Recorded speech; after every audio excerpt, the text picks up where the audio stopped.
a question. After the seed sprouts, will it grow into anything? I don't know, but I feel the importance will lie in the method, not the endpoint. Using alchemy to awaken otherworldly life into that would constitute a big leap in my understanding of the essence of life. After awakening, even creation may be possible.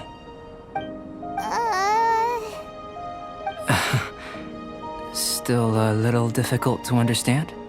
No, Paimon's got a brain. But what's the seed gonna become?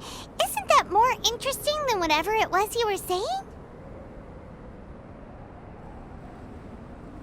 Well, if it turns out to be a delicious fruit, dinner's on me.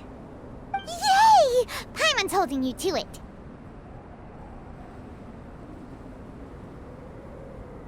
Well, let's just say I, occasionally have to look after a child. Another lengthy explanation, I'm afraid.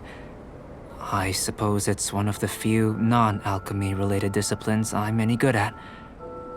The subject of my first research was the elements.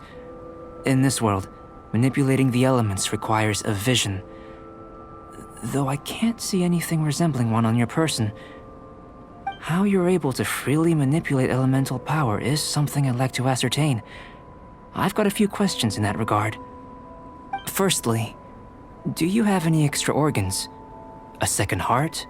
A fourth stomach? Things of that nature. Fascinating. And this floating child is connected to your body in some way? What a stupid question! Can't you see the gap between us? And another thing, it's Paimon, not floating child. I was merely considering the possibility that you were an external organ. Perhaps there is some invisible force connecting you.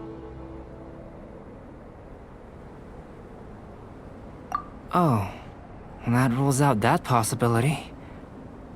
I wonder, did Paimon guide the elemental power to you? But that would mean that Paimon's elemental power would be enough to break through a mountain rock at least 10 meters thick, or cause the waterfall south of Springville to flow backwards. No, that definitely can't be it. Hey! How would you know anyway? In that case, it would appear that there's no obvious difference between the composition of your body and that of the humans in this world.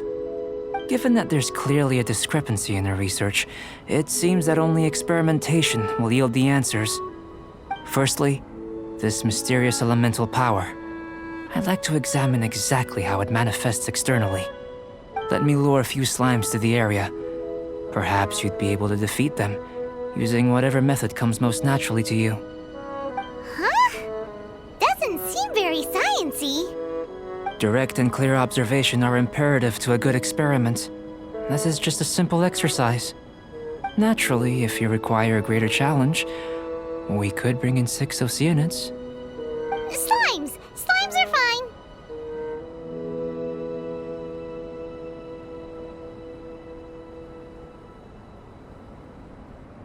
Well, prepare yourself. The slimes will be here any moment.